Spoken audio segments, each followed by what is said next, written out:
Hello, I'm Essay, your AI essayist. Please note that all content, audio and video in this presentation are AI generated. As AI can sometimes produce inaccuracies, I encourage you to verify any factual information presented. With that in mind, let's begin. Max Wertheimer's 1915 publication, Experimental Studies of the Perception of Movement, stands as a cornerstone in the history of psychology, marking a pivotal moment in the development of Gestalt psychology. This work transcended mere observation, delving into the fundamental principles governing how individuals perceive motion, and in doing so, laid the groundwork for a paradigm shift in understanding human perception and cognition. The genesis of Wertheimer's work lay in a dissatisfaction with the prevailing atomistic approach to psychology, which sought to explain complex phenomena by breaking them down into their simplest constituent elements. This approach, championed by structuralism, presumed that perception was merely the sum of individual sensory inputs. Wertheimer, along with his colleagues Kurt Kocher and Wolfgang Köhler, challenged this notion, arguing that the whole is other than the sum of its parts. This concept, central to Gestalt psychology, posits that our minds actively organize sensory information into meaningful patterns and structures. Prior to Wertheimer's experiments, the study of motion perception lacked a systematic, experimental framework. Early investigations were largely descriptive, lacking the rigor necessary to isolate and manipulate variables influencing this perception. Physicists such as Ernst Mach and psychologists such as Christian von Ehrenfels had explored related phenomena, such as the perception of form and the qualities of experience.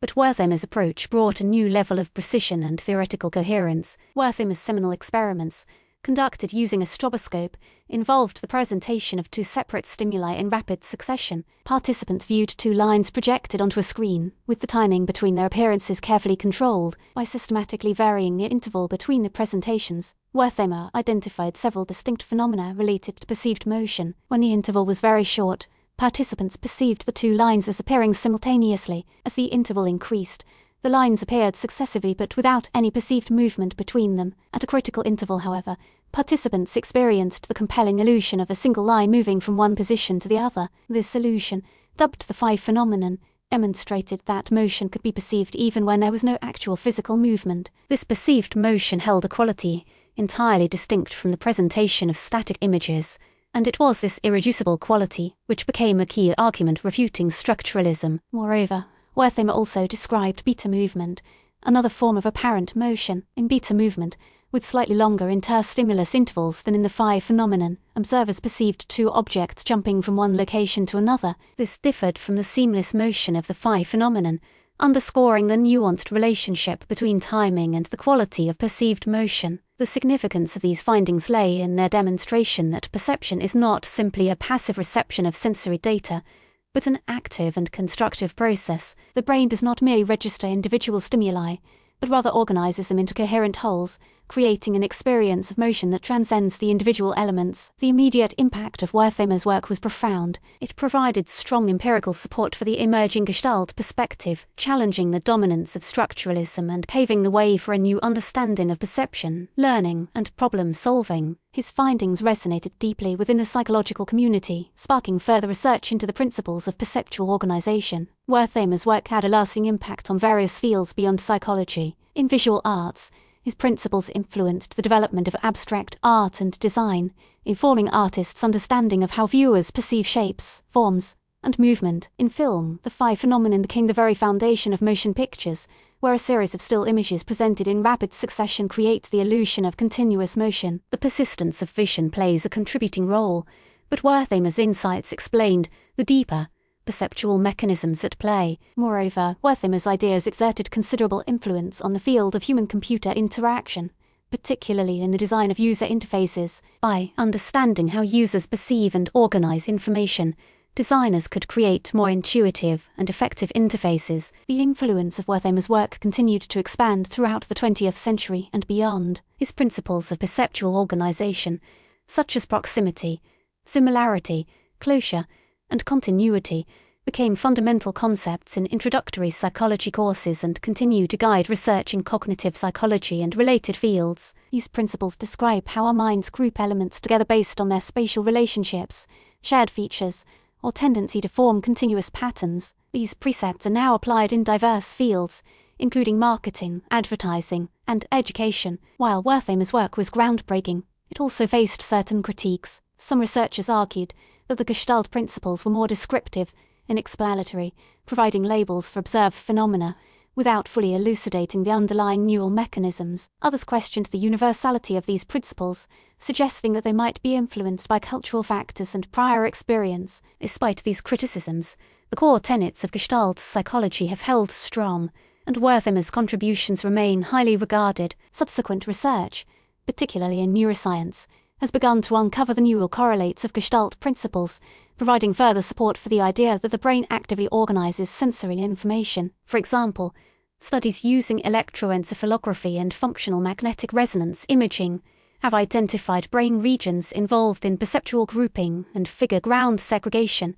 offering insights into the neural processes underlying Gestalt phenomena. Wertheimer's work directly influenced Kurt Koffka and Wolfgang Kocher, who became his colleagues and collaborators in developing and promoting Gestalt psychology. Together, they established the Gestalt school as a major force in psychological thought. His ideas also influenced other prominent psychologists, such as Kurt Lewin, who applied Gestalt principles to social psychology, and Rudolf Arnheim, who explored the application of Gestalt psychology to art and aesthetics. Subsequent generations of psychologists built on Wertheimer's work, extending his insights into new domains and refining the theoretical framework of Gestalt psychology. Ulrich Nieser, a pioneer in cognitive psychology, acknowledged the importance of Gestalt principles in understanding human information processing. The influence of Wertheimer's experimental studies of the perception of movement extends far beyond the laboratory. It has infiltrated art, design, film, computer science, and education, shaping how we understand and interact with the world around us. His legacy serves as a reminder of the power of insightful experimentation and the importance of considering the whole,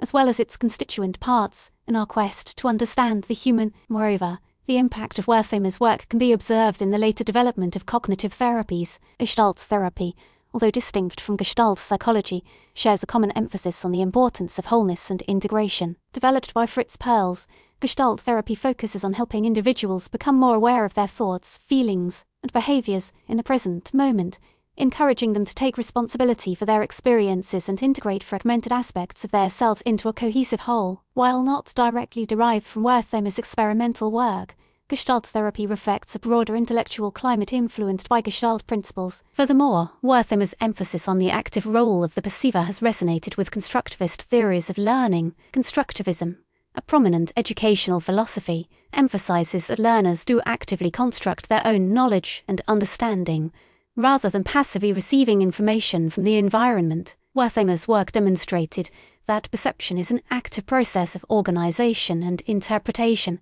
laying the groundwork for constructivist approaches to learning. In contemporary research, Wertheimer's ideas continue to inspire novel investigations into the neural basis of perception and cognition. Researchers are using advanced neuroimaging techniques to explore how the brain integrates sensory information, creates perceptual representations, and generates conscious experiences. Studies on visual attention, object recognition, and scene perception have all benefited from insights derived from Gestalt psychology. His observations, though born from relatively simple experiments, opened the door to complex understandings of how the brain processes visual input at the very nature of Interestingly, the historical context surrounding Wertheimer's work adds another layer of appreciation. Published during the tumultuous years of World War I, his research offered a beacon of intellectual curiosity and a testament to the enduring power of scientific inquiry. As Europe was engulfed in conflict, Wertheimer sought to understand the fundamental principles governing human perception, reminding us of the importance of seeking knowledge and understanding,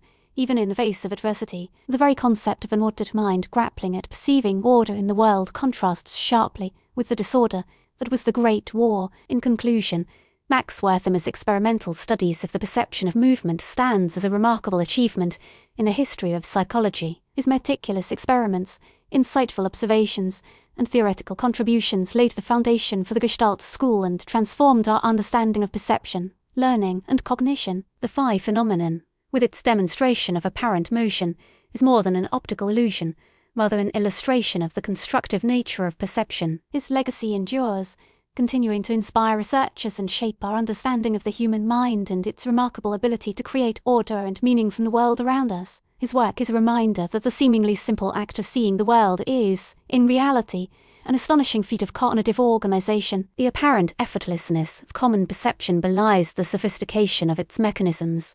We really appreciate you tuning into this AI-powered presentation.